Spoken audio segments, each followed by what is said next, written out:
Kozhikode reels ചിത്രീകരണത്തിനിടയിൽ വണ്ടി ഇടിച്ച് യുവാവ് മരിച്ച സംഭവത്തിൽ പ്രതി സാബിത്ത് ഓടിച്ച വാഹനത്തിന് ഇൻഷുറൻസ് ഇല്ലെന്ന് കണ്ടെത്തി. പ്രതിയുടെ അറസ്റ്റ് ഉടൻ രേഖപ്പെടുത്തും. തെലങ്കാന രജിസ്ട്രേഷൻ വാഹനവുമായി ബന്ധപ്പെട്ട് കൂടുതൽ കാര്യങ്ങളും അന്വേഷിക്കും. മനഃപൂർവ്വമല്ലാത്ത നരഹത്യ, അശ്രദ്ധയോടെ വാഹനമോടിക്കൽ തുടങ്ങിയ വകുപ്പുകൾ ചുമത്തുമെന്നും വെള്ളയിൽ സിഐ ബൈജു കെ ജോസ് പറഞ്ഞു. വിവരങ്ങളുമായി ദിസ്ന സുരേഷ് ചേരുന്നു. ദിസ്ന, ഈ റീൽസ് ചിത്രീകരണത്തിനിടെ വാഹനമിടിച്ചുണ്ടായ അപകടത്തിൽ യുവാവ് കൊല്ലപ്പെട്ട സംഭവത്തിൽ തുടക്കം മുതലേ ദുരൂഹത നിലനിൽക്കുന്നുണ്ടായിരുന്നു. ഇപ്പോൾ ഏറ്റവും ഒടുവിലായി ഈ ഇടിച്ച വാഹനത്തിന് ഇൻഷുറൻസ് ഇല്ല എന്ന് കണ്ടെത്തിയിരിക്കുന്നു. അതുമാത്രമല്ല, ഇത് ഓടിച്ച സാബിത്തിനെ ഉടൻ തന്നെ അറസ്റ്റ് ചെയ്യുമെന്നും അറിയാൻ കഴിയുന്നുണ്ട്. എന്താണ് മറ്റു വിവരങ്ങൾ?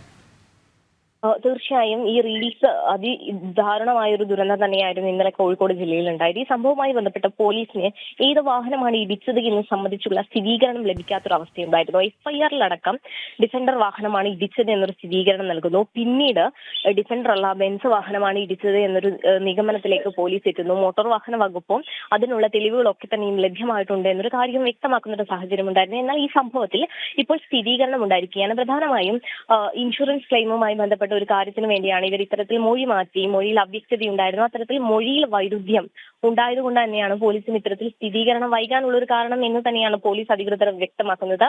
ഇൻഷുറൻസ് ക്ലെയിമിന് വേണ്ടി പറഞ്ഞൊരു കാര്യമാണ്. ഈ ബെൻസിന് ഇൻഷുറൻസ് ഇല്ല എന്ന കാര്യമാണ് നമുക്ക് അറിയാൻ സാധിച്ചിരിക്കുന്നത്. തെലങ്കാനയിൽ നിന്നും എത്തിയ ഒരു വാഹനമാണ്. അതിന്റെ രജിസ്ട്രേഷനുമായി ബന്ധപ്പെട്ട കൂടുതൽ തെളിവുകൾ പോലീസിന് ലഭ്യമാകേണ്ടതുണ്ട്. ഇതൊക്കെ എടുത്തതിന് ശേഷമായിരിക്കും ആധികാരികമായി ഈ വാഹനത്തിന്റെ ഇൻഷുറൻസുമായി സംബന്ധിച്ച കാര്യങ്ങൾ വ്യക്തമാക്കുക എന്ന് തന്നെയാണ് സിഐ പറഞ്ഞിട്ടുള്ളത്. സാബിത്താണ് ഈ വാഹനം ഓടിച്ചത്. ഇവരെ രണ്ടുപേരെയും ഇപ്പോൾ പോലീസ് കസ്റ്റഡിയിൽ എടുത്തിട്ടുണ്ട്. അറസ്റ്റ് ഉടൻ രേഖപ്പെടുത്തും എന്ന വിവരമാണ് നമുക്ക് ഇപ്പോൾ ലഭ്യമായിട്ടുള്ളത്. രോഹിണി. ശരി, ദിസ്ന സുരേഷാണ് വിവരങ്ങൾ നൽകിയത്.